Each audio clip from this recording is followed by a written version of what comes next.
Welcome back to our channel mga katropa. Gusto ko lang pala magpasalamat kasi yung video natin ng tips and techniques using Gouache is umabot na ng 1k views. So salamat sa inyo mga katropa. Dito naman sa video na to, bibigyan ko kayo ng tutorial process kung paano ko ginagawa yung mga painting series ko. So ayan, makikita nyo sa video, ayun yung pinaka vanishing point natin. Yun yung tinuro ko sa arrow. Yun yung vanishing point natin. Yung vanishing point, yun is yung pinaka reference point kung saan magagamit natin kung paano natin mapoproject yung mga object na nasa reference. Kung mapapansin nyo, habang lumala yung object, lumiliit siya. So yun yung purpose ng vanishing point natin. Doon lagi tayo magmumula sa vanishing point papalayo. So makakatulong siya as guide kung paano natin mapoproject yung mga objects katulad ng sasakyan, ng tricycle, yung linya ng kalsada, yung railings ng bridge. So ayun, kung mapapansin nyo dyan sa video, yan, ginagamitan ko siya ng iba't ibang mga techniques katulad ng scale. Katulad ng yung scale nung bintana nung tricycle is equal dun sa measure na hanggang doon sa side mirror nung sasakyan. So ayun, isa sa mga technique na ginagamit ko sa pagpa-plein air at saka din sa pag-i-sketch ko ng mga reference ko para hindi ako mawawala dun sa angle nung mga reference ko. So ayan, zoom in ko yung reference ko. So ayan, diyan ko nakikita, diyan ko inaaral kung ano yung mga kulay na gagamitin ko, kung gray ba siya na may halo na yellow o kaya kunwari ay kung ano magiging reflection ng ilaw ng sasakyan dun sa kalsada. So ayan.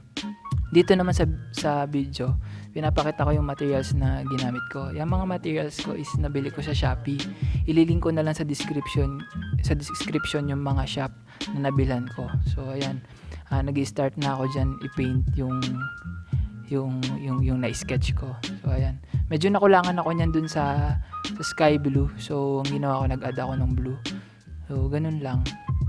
Kapag medyo nakukulangan kayo, mag-add lang, pero pagka nasobrahan naman, add ng white, parang gano'n, or add any color na makakapag satisfy, kung satisfy na ba kayo dun sa part na yun. So ayan, huwag kayong matakot na lumagpas lumagpas ako dun sa sketch ko na line. So kasi babalikan nyo naman yan pag magdi-details na kayo. Kaya ang ginagawa ko, pag nag-i-sketch talaga ako, hindi ko na sinosobrang detalye kasi parang time consuming lang kung i-detalye ko pa, matatakloban ko din naman ng paint, ng gouache paint. So ayan, katulad niyo yung puno kanina, in-sketch ko pa yun, di ba?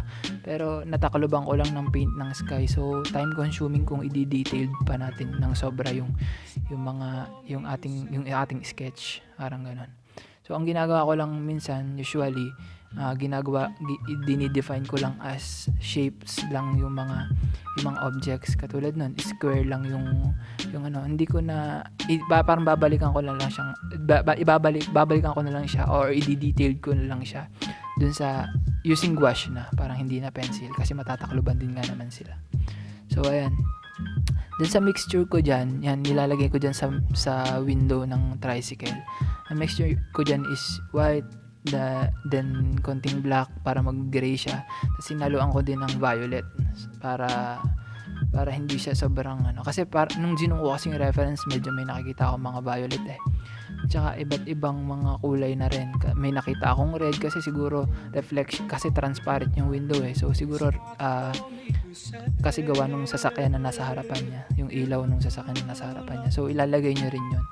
Parang every small detail na nakikita nyo sa reference, ipapakita nyo yun doon sa painting nyo. Parang hindi man sobrang detail na ipakita nyo, pero parang ma-express nyo lang doon sa painting, okay na yun. At kahit hindi sobrang detail. Ayan. Isa sa mga technique na ginawa ko dito, kasi medyo smoky yung sa reference, medyo smoky siya. Ang ginawa ko, gumamit ako ng dry brush. So ang ginawa ko, tinuyo ko yung brush, then habang basa pa yung paint dun sa mirror nung tricycle, pinahid ko siya. Parang yun ata yung tinatawag na dry brush technique, parang ganun. So ayan, dinidefine ko na yung mga kulay ng mga sasakyan. Yan. Ganun yung pag-paint ko ng mga parang medyo abstractive lang siya sa una. Pero ang detailing ang magpapakita ng mga details. So ayan. Katulad dun sa sasakyan, may nakita ako na parang golden yellow dun sa medyo bandang likod ng sasakyan. So ang ginawa ko, hinaluan ko yung mixture ko ng gray ng golden yellow. Hinaluan ko siya ng ganun. Basta kung ano lang makita yung kulay sa reference, like i-mix nyo yun. Kunwari may nakita ko yung violet, o kaya may nakita ko yung yellow, o kaya yellow green, i-mix nyo yun. Basta kaya parang ina-advise ko na meron kayong mas malaking screen as a reference para makita nyo yung mga kulay, para kahit ilagay mo yan dun sa paint mo, makikita pa rin yan. Siguro iisipin mo na maliit na bagay lang naman yun, hahaluan ko ng yellow. Maliit na bagay siya, pero pag nilagay mo siya sa painting mo, parang mag-show pa rin yan dun sa overall ng painting, parang gano'n. So ayan, doon naman sa detailing, ito yung karamihan na nagtatanong sa akin, paano i-detail yung maliliit na details. So ganito, ito yung tinatawag ko na technique na hula-hula technique, parang gano'n. Hindi mo naman siya kailangan sobrang i-detailed na baka mamaya abutin ka na ng ilang taon dyan sa pagdidetalye niyan. Hindi mo talaga ma-achieve yan. Ang ginagawa ko dyan, kung ano yung nakikita kong nilalagay ko lang na nilalagay. Kunwari may nakita akong ganitong square na maliit, sige, lagay natin. Hindi siya yung parang sobrang gagayanin mo yung nasa reference, parang i-express mo lang doon sa painting mo. Hindi man siya sobrang gaya. Ang gagawin mo lang is parang mo na lang siya, ipo-project mo na lang kung ano yung nakikita mo sa reference. Basta kunwari may nakita ka na maliit na white, so yun, lagay mo lang. Ayan, dito sa part na to, 'di ba? Sasakyan, may reflection ng basa yung kalsada. So magre-reflect automatic yung sasakyan dun sa kalsada kasi basa siya. Anong kulay ng sasakyan? White. So ang magre-reflect sa kanya, matic is white. Kung red yung sasakyan, matic ang magre-reflect dun sa kalsada is red. So ang ginawa ko diyan, tuyo na yung kalsada, yung paint ko dun sa kalsada. So pwede ko na siyang patungan ng second layer niya. So ayan, pina-project ko na rin yung ilaw ng sasakyan, which is red. Ang pagkakamali ko lang dito is hindi ko nahaluan yung red ko ng white siguro, kasi dun sa reference ko medyo medyo pinkish, medyo light, tapos dun sa paint ko sobrang red niya.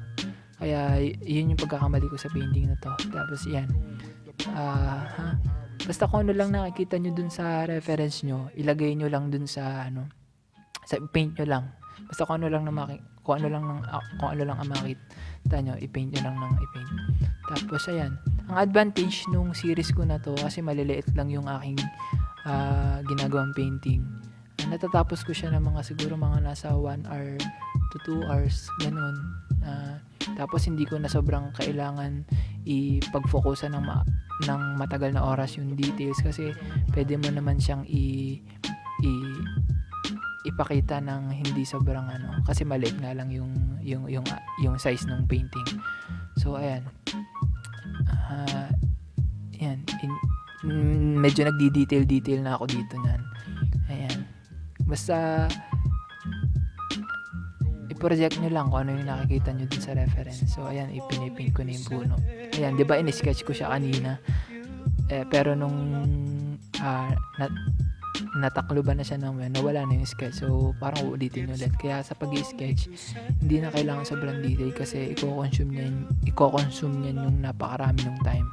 So ayan, pinoproject ko na rin yung ibang mga details na nakikita ko, which is yung handle ng sa tricycle. Ayan. Inuna ko dyan yung mga madidetailed na part, kasi yung tricycle naman kasi black lang naman yun, tapos may konti-konting ayan, so nandun na ako sa tricycle na part. So tapos ko na yung madetailed na part sa right side. Ayan, kung mapapansin nyo, akala nyo kung akala nyo black lang yung tricycle, meron din yung brown kasi kung i-zoom nyo, may makikita kayo yung jam brown. Kaya, yung every small details, parang ganun, it's important. Every small details is important. Hanggang ganun. Kaya kailangan meron talaga kayong malaking screen kung saan may zoom nyo yung mga reference nyo. So, ayan. Pinaka-favorite part ko yung paglalagay ng mga details kasi parang doon maipapakita mo na yung pinaka-main ng painting, pinaka-main structure ng painting. So, ayan. Dinodrawing ko ng mga yellow part nung tricycle. So, ayan. Medyo nakikita-kita na natin yung structure yung structure ng painting. So, ayan. Nagdi-detail na ako. Ayan, finishing details ko na yan. Pinipaint ko na dyan yung mga binabalikan ko yung siguro yung mga hindi ko nakitang mga detalye. Ayan. Tapos yan, pinaproject ko na rin yung mga kable. Ayan. Yun yung, hindi ko alam, pero yan yung favorite ko doon sa mga urban sketches na pinipaint ko, yung mga kable, yung ganun, parang may beauty siya na pinapakita sa mga urban sketches. Ako lang ba yung ganun, no? Comment down below kung nagagandahan din kayo sa mga kable-kable. Parang beauty ng Pilipinas yan, parang ganun, diba? So ayan, pinoproject ko na yung mga maliliit na details na nakikita ko pa, yung mga nami-miss out ko. So ayan, ito yung dry brush na tinatawag. Parang kailangan dry yung brush nyo, tapos sausaw sa paint. Kapag tuyo na yung paint nyo, saka ayan, parang light lang yung handle nyo ng brush nyo, parang nakalutang lang ng konti para ma-achieve yung kasi pag diniin nyo yan, solid yung pagkaka-paint nya. Kasi pag diniin nyo yung reference, diba parang lang siyang ray of light. So kailangan parang ang pagkaka-handle nyo sa brush is light lang para ma-achieve natin yung effect na ganun. So ayan, may mali ako dyan kasi nag-overlap ako dun sa handle nung tricycle, which is hindi dapat kasi wala dun sa reference ko kasi sky lang yun. So ang ginawa ko, ito yung kagandahan sa gouache na i-correct mo yung pagkakamali mo nung una. So, ayan, pwede mo siyang takluban. Ayan, ng white. Kumuha ko ng white, then tinakluban ko yung naging mistake ko. Ayan. White na white siya, so ang ginawa ko, hinaluan ko siya ng konting blue. So, ayan. Lilinisin nyo lang yung brush, then hagod ulit dun sa painting. Ayan, habang basa pa siya.